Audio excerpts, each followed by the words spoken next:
Number 1، ہر مسلمان کو یہ عقیدہ رکھنا چاہیے کہ یہ جہان پہلے نہ تھا، اس کو اللہ تعالیٰ نے پیدا کیا ہے۔ نمبر 2، اللہ تعالیٰ اپنی ذات و تمام صفات میں لا شریک ہے، اس کا کوئی شریک نہیں۔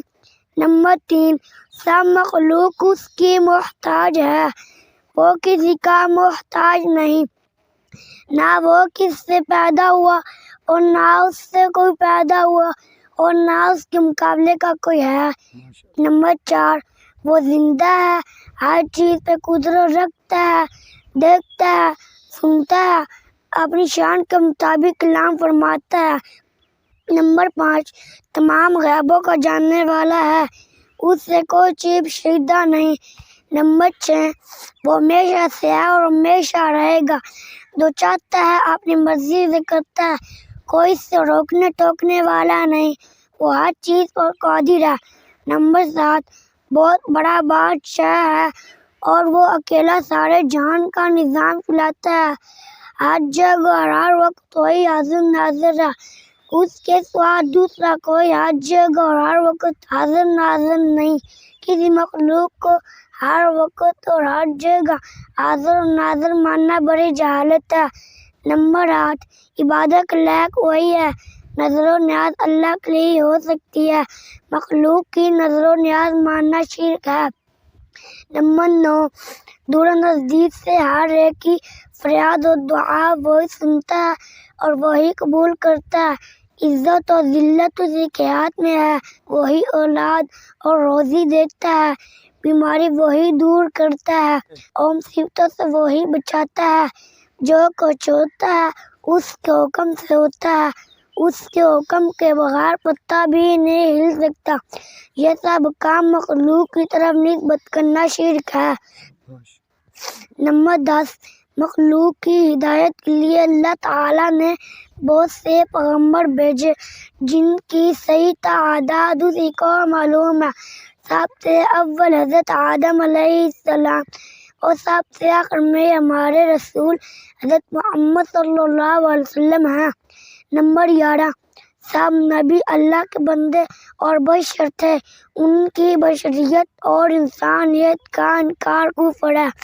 تمام نبی چھوٹے بڑے گناہوں سے پاک ہیں، اللہ تعالیٰ نے ان کی صداقت کے لیے ان کے ہاتھوں سے ایسے کام کرائے جو مخلوق نہیں کر سکتی، ایسے کاموں کو شریعت میں معجزہ کہتے ہیں، معجزہ کا انکار کفر ہے۔ نمبر 12، ہمارے نبی حضرت محمد صلی اللہ علیہ وآلہ وسلم سب نبیوں سے افضل ہیں اور تمام مخلوق سے برتر ہیں۔ آپ صلی اللہ علیہ وسلم خاتم النبیین ہیں، آپ کے بعد نیا نبی پیدا نہیں ہو سکتا جو آپ صلی اللہ علیہ وسلم کے بعد نبوت کا دعویٰ کرے، وہ کذاب و دجال ہے۔ آپ صلی اللہ علیہ وسلم پر ایمان لائے بغیر نجات نہیں ہو سکتی۔ نمبر 13، آپ صلی اللہ علیہ وسلم خداوند تعالیٰ کے بعد سب سے زیادہ علم رکھتے ہیں، لیکن عالم الغیب نہیں، غیب جاننا اللہ کی صفت ہے، اس میں کسی اور کو شریک کرنا شرک ہے۔ نمبر 14، جو آپ صلی اللہ علیہ وسلم کی شان میں ذرہ برابر گستاخی کرے وہ کافر اور مردود ہے۔ آپ صلی اللہ علیہ وسلم کو جسم مبارک سمیت بیداری کی حالت میں مکہ مکرمہ سے لے کر عرش تک معراج ہوئی، اس کا انکار گمراہی ہے۔ نمبر 15، فرشتے نورانی اور لطیف مخلوق ہیں، جسمانی لطافت کی وجہ سے نظر نہیں آتے، وہ مختلف کاموں پر مقرر ہیں۔ ان میں سے 4 فرشتے سب سے افضل ہیں، جبرائیل، میکائیل، اسرافیل، عزرائیل علیہم السلام۔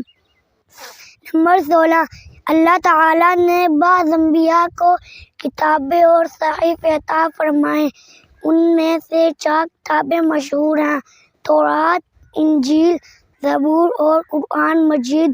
قرآن مجید ہمارے نبی حضرت محمد صلی اللہ علیہ وسلم پر نازل ہوا، جس کا ایک حرف بھی نہیں بدلا، باقی کتابوں کو ان کے ماننے والوں نے بدل ڈالا ہے۔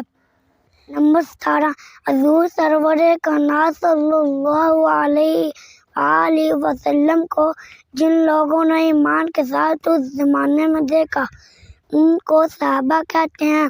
صحابہ کا بڑا درجہ ہے، ساری دنیا کے ولی کسی ادنا صحابی کے برابر نہیں ہو سکتے۔ ان میں سے سب سے افضل حضرت ابوبکر صدیق رضی اللہ تعالیٰ عنہ، دوسرے درجے پر حضرت عمر فاروق رضی اللہ تعالیٰ عنہ، تیسرے درجے پر حضرت عثمان غنی رضی اللہ تعالیٰ عنہ، چوتھے درجے پر حضرت علی المرتضیٰ رضی اللہ تعالیٰ عنہ ہیں۔ جو ان کو حسب ترتیب نہ مانے وہ پکا رافضی ہے۔ نمبر 18 ولی اللہ وہ ہوتا ہے جس کا باطن شریعت سے آراستہ ہو اور ظاہر میں کوئی چیز خلاف سنت نہ ہو۔ جو متبع سنت نہ ہو وہ ولی نہیں ہو سکتا بلکہ شیطان کا ایجنٹ ہے۔ اولیاء کی کرامت پر حق، مگر ولایت کے لیے کرامت کا ہونا ضروری نہیں۔ جو ولی کی توہین کرتا ہے اس کے ساتھ اللہ تعالیٰ کا اعلان جنگ ہے۔ نمبر 19 مرنے کے بعد انسان کو اس کے اچھے برے اعمال کا بدلہ ملے گا۔ اس دن کو قیامت کہتے ہیں۔ قبر کا سوال پر حق ہے۔ قیامت سے پہلے حضرت عیسیٰ علیہ السلام، حضرت مہدی علیہ الرحمہ اور دجال کا آنا پر حق ہے۔ حضرت عیسیٰ علیہ السلام آسمان پر زندہ سلامت موجود ہیں۔ ان علامات کے بعد قیامت آئے گی۔ تمام زمین و آسمان فنا ہو کر دوبارہ پیدا ہوں گے۔ اللہ تعالیٰ کی عدالت قائم ہوگی۔ اعمال کا وزن ہوگا۔ پل صراط سے گزرنا ہوگا۔ کافر اور مشرک ہمیشہ دوزخ میں رہیں گے۔ گناہ گار مسلمان سزا بھگت کر جنت میں داخل ہوں گے۔ انبیاء، صالحین، علماء اور شہداء اللہ کی اجازت سے سفارش کریں گے۔ کافر و مشرک کی نہ بخشش ہوگی نہ شفاعت۔ مومن جنت میں اللہ تعالیٰ کا دیدار کریں گے۔ نمبر 20 شریعت کے ساتھ استہزاء اور توہین کرنا کفر ہے۔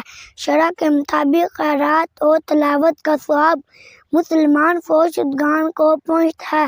آیات قرآنیہ اور احادیث کے صحیح مطلب میں جان بوجھ کر ہیر پھیر کرنا کفر ہے۔ اپنی خواہش کے مطابق قرآن کی تفسیر کرنا اور غلط تعویل کا لباس پہنانا گمراہی ہے۔ اعاذنا اللہ من اللہم وفقنا لاشاعۃ التوحید والسنہ آمین۔ طلبہ نے لیا فیض جو اس بحر رواں سے، سکھلائیں گے دنیا کو جو سیکھا ہے یہاں سے۔ طلبہ نے لیا فیض جو اس بحر رواں سے، سکھلائیں گے دنیا کو جو سیکھا ہے یہاں سے۔ بہتے ہوئے دریا ہے نئے جوش رواں سے، ہر فارغ تحصیل ہے پر عزم جیالہ۔ اسلام میں استاذ کا کردار نرالا، استاذ زمانے میں ہے پر نور اجالا۔